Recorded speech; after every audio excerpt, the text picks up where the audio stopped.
that is raised in a family full of love, well-nourished, stimulated. And you can go back to the previous slide. And then on the slide below, you see the same age baby who was not that lucky. He was raised outside of the home. She was raised without being properly nourished and exposed to toxic stress. And you do not need to be a medical doctor or neuroscience to see how that brain is empty. If we lost the opportunity to act at this age, we are risking to lose the opportunity for that particular human being to be fully developed for the whole life.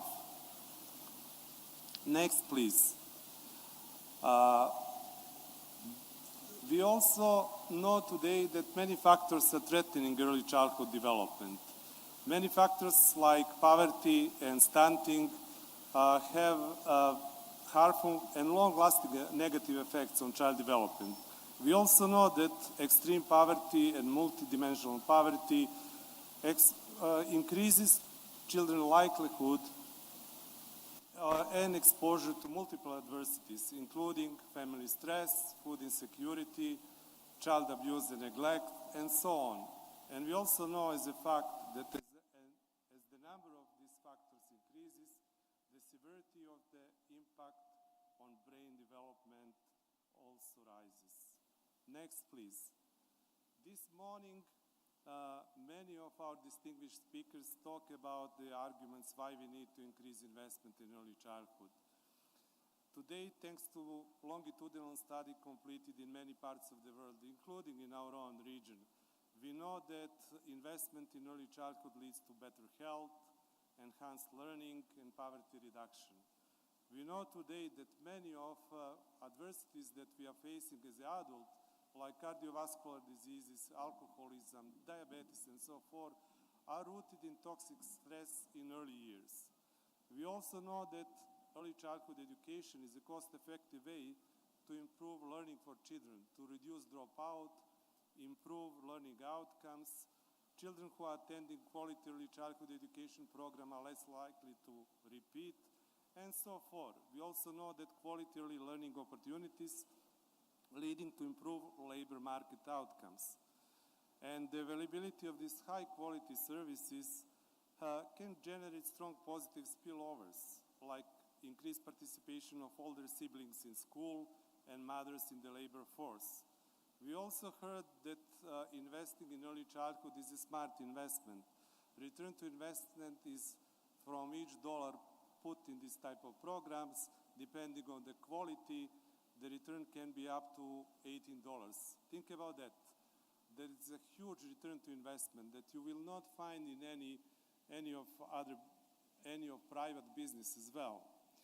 We also know from the research of Nobel Prize winner James Heckman that the highest return from this investment comes from investing as early as possible, from birth to first formative years of life, and investment in disadvantaged families. Next, please. Now, when we know the importance of investing in early childhood and benefits, we can choose to do business as usual or to act. We also did measure the cost of inaction. The personal cost of inaction is very high. It's loss of 37% of our adult income. The societal cost of inaction is even higher, and it's equivalent to 2 to 3 times annual public health expenditure. So we have the science and knowledge in our hands, and the time to act is now. Next, please. One of the tasks given to me today is to just share a snapshot of the situation of young children in Eastern and Southern Africa. As UNICEF conducted a more comprehensive situation analysis, what I'm going to share here is just a snapshot of it on selected and core indicators. Next, please. Let me start firstly with health. First has a very important role as the first and entry point for many families with young children.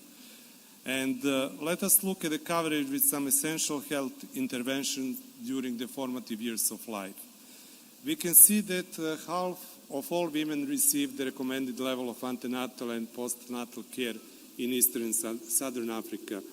We also see that half of children with symptoms of pneumonia receive the care they need.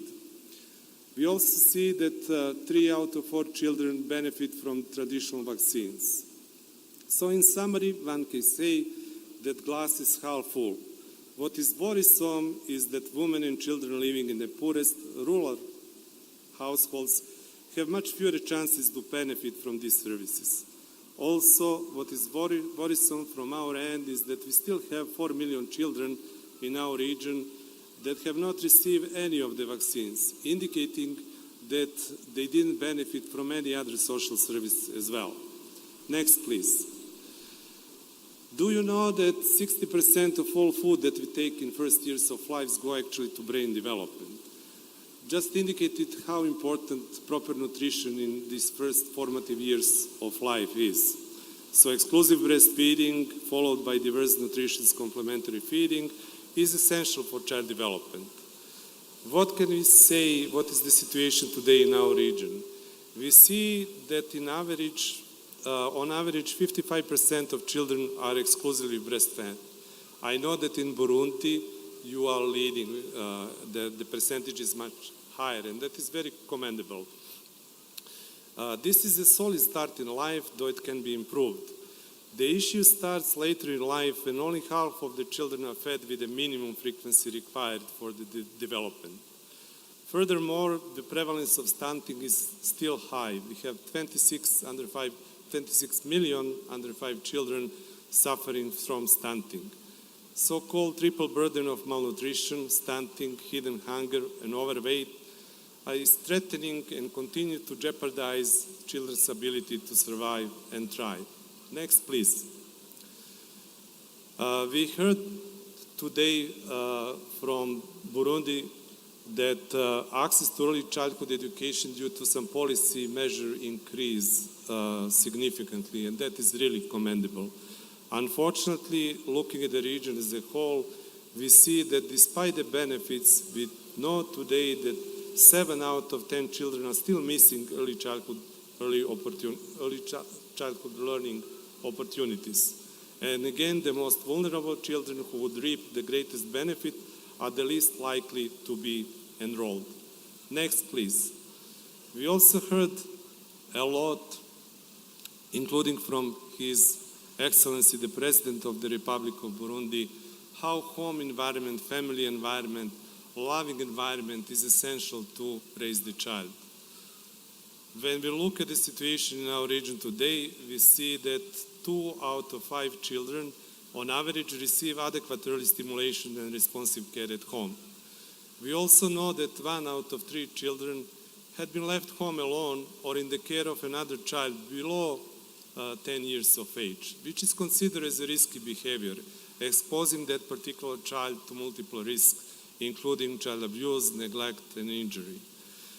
We also know that our region is home of 50 million children that are still not registered.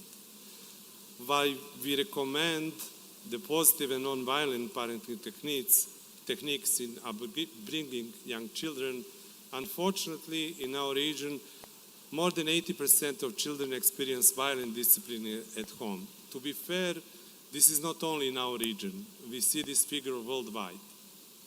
So we do need to reverse this trend. Next, please. As UNICEF, we recently conducted analysis to see what is the public investment in children around the world. And with the aim to follow this tendency to invest more in early years. Unfortunately, the finding is that current investment is simply too little, too late. And let me illustrate that with just one fact. On average, in Africa, countries allocate just 6.5% of their social spending on young children. In comparison, G20 countries allocate approximately 28% to that age group. Next, please. So no wonder that recent estimate of Lancet is that approximately 66% of all children under 5 in Eastern and Southern Africa are at risk of poor developmental outcomes. Next, please. So now when we know the size of the problem and we know that the first 1,000 days is once in a lifetime opportunity for brain development, if we need to break the cycle of poverty and deprivation, the time to act is really in the first 1,000 days of life. If we don't act during this critical window of opportunity, the risk is very high that we will lose this opportunity forever. Next, please. ECD is very well researched area. And we know today that there are many interventions that can benefit and improve young child development. We know what young child needs to develop to her or his full potential. Needs good nutrition, adequate nutrition, good health, responsive caregiving, security and safety, and access to early learning opportunities. That child also have a right to be raised in home environment with caregivers providing responsive care in an environment that is supported by empowered communities. That child also needs access to affordable and quality social services and enabling policies to ensure that that child and the whole family will thrive. Next, please. UNICEF vision for early childhood development is a world where all young children survive, grow, and develop to their full potential everywhere.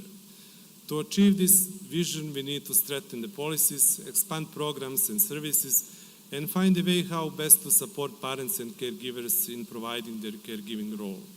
Next, please. We saw that large number of children experience multiple adversities. To address this shortcoming, we promote multisectoral approach to support young children and their families. So we need to increase our efforts and increase coverage with multisectoral programs and services that incorporates health, nutrition, security, safety, and early learning.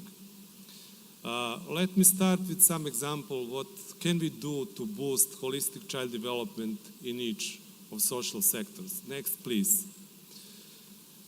Again, I did emphasize the critical importance of health sector and nutrition sector as a key entry points to scale up programs for early childhood development. Many of effective services that will contribute to child growth and physical health and development are already in place. And we heard the example of immunization being scaled up, antenatal, postnatal care, skill attendance to delivery, micronutrient supplementation, infant and young child feeding, and so forth. So many interventions are already in place. What we need to do based on this situation analysis to ensure that those interventions have universal reach and to reach starting with the most deprived. To ensure holistic child development, we also need to add some other interventions that in most of the settings are not yet fully in place. So interventions like counseling on responsive caregiving, play and communication, psychosocial support to caregivers, mental health, early identification of children with developmental delays, and early interventions are considered critical to ensure holistic support for all young children. And we also know from multiple studies that this multisectoral package of interventions will achieve synergic effects, will not only boost child development outcomes, but will further improve health, well-being, and nutritional outcomes as well. Next, please. The ability of caregivers to reconcile work and family responsibilities has profound impact on early childhood development and well-being. What caregivers need to provide their role is skills, services, time, and resources. Very often in our interventions, we focus on upbringing their knowledge and skills, and this is the right approach to do. But we tend to forget that sometimes what they need more than that is time and resources to provide that responsive caregiving.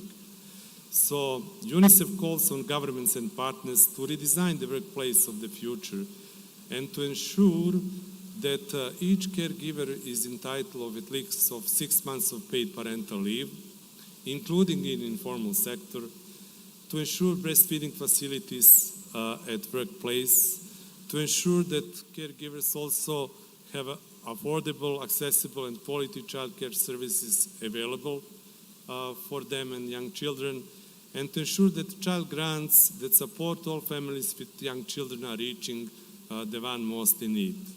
So we need to make all the efforts that these policies become a reality for the most deprived families at least. Next, please. We heard a good example.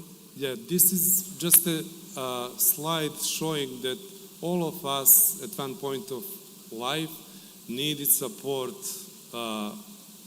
some type of support, at least at the level of information. But also we need to remember that some parents, an example is parents with children with disabilities, they will need all the support they can get. So we need to have that in mind, and apart from universal approach, target some specific population group and provide extra support. Next, please. We also heard today some good example about universal access to free pre-primary education. We know the benefits. We heard that Burundi already introduced that policy, which is really great first step. And I will call other countries to follow this example. I just want to remind us that expansion of access to early childhood education must be balanced with efforts to ensure and improve quality of these services. Otherwise, the benefit for learning outcomes will not be that great. To ensure that, we do advocate for countries and governments to allocate at least 10% of education budget to early childhood education. Next, please. So, what then do we recommend as the way forward to improve the environment for young children? We heard and we know that in many countries in our region, actually in 16 out of 21 countries of Eastern and Southern Africa, ECD policies and some type of strategies are already in place. What we need to do at this stage is to translate these policy aims into the tangible action on the ground. And we need to translate that policies into the cost reduction plans with clear priority actions defined, targets, measurable indicators, and clear accountability behind it. We need to start and gradually increase the investment of our public budget allocation and donor budget allocation to early years. As the action is moving from national level to local level, we need to strengthen the capacity, quality, and motivation of workforces at the decentralized level.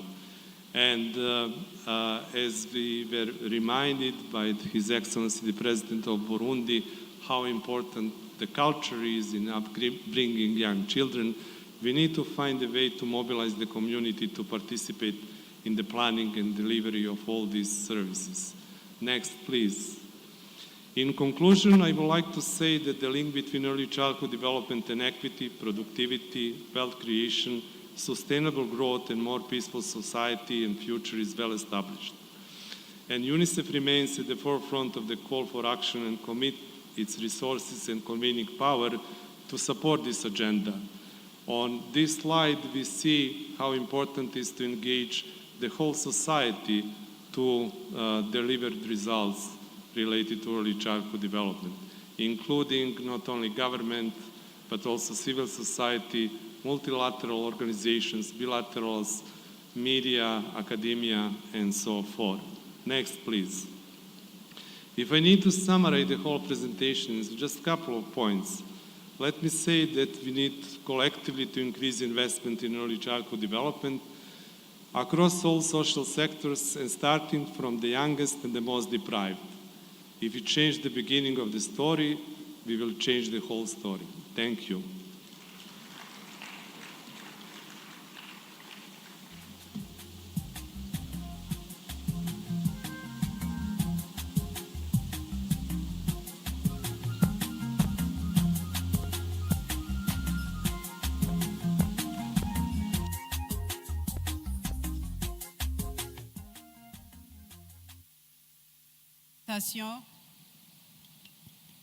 Merci beaucoup pour la présentation, une présentation si riche. Je tiens à saluer la présence parmi nous du coordinateur du bureau sous-régional de la FAO pour l'Afrique centrale. Nous vous remercions chaleureusement d'avoir fait le déplacement pour vous joindre à nous. Amazi yazindutse ageze kure. Comme tout début a une fin et que chaque jour suffit sa peine, comme on dit, nous voilà arrivés à la fin de cette première journée.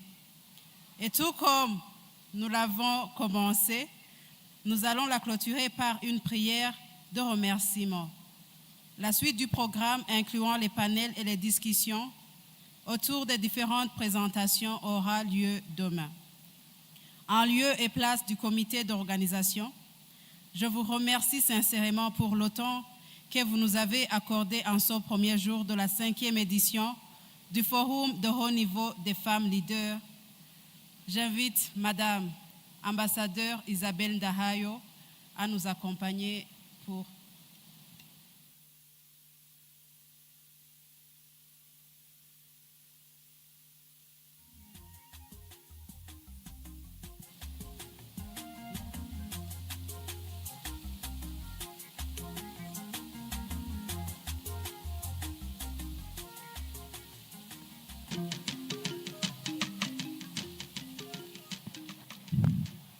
dusenge kandi ku izina ry'Imana Data na Mwana Mutima Mweranda.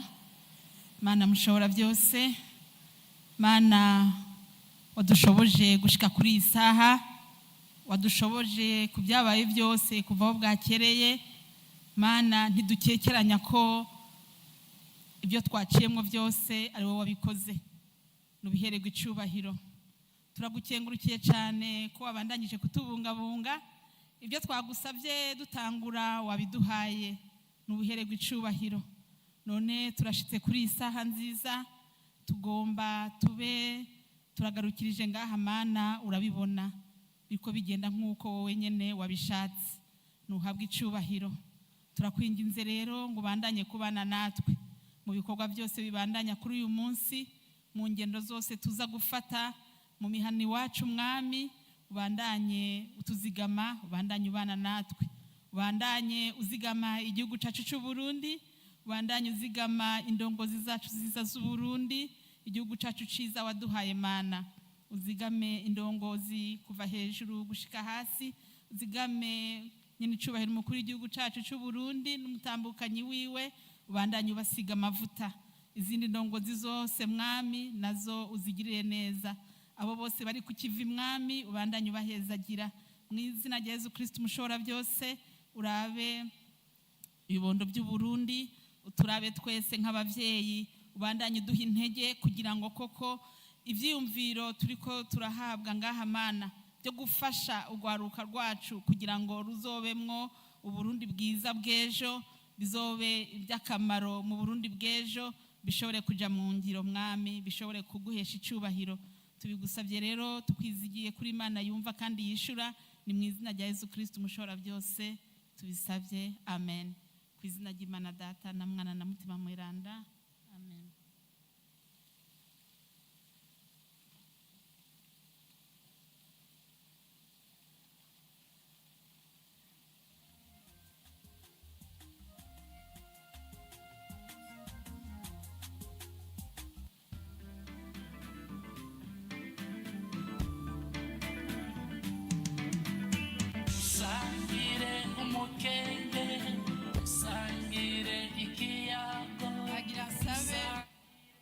nagira nsabe mu byubahiro byanyu tubanze tureke abashitsi b'iteka badutangurire. Murakoze.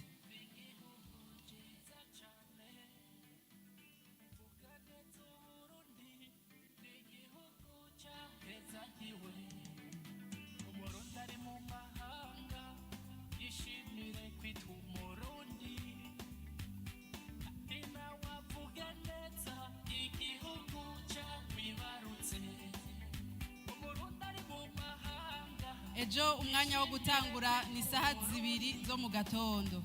Bisabye ko twoshika muri salle igihe c'imbere, igihe c'isaha 2 zo mu gatondo. Demain nous commençons les activités à 8h du matin.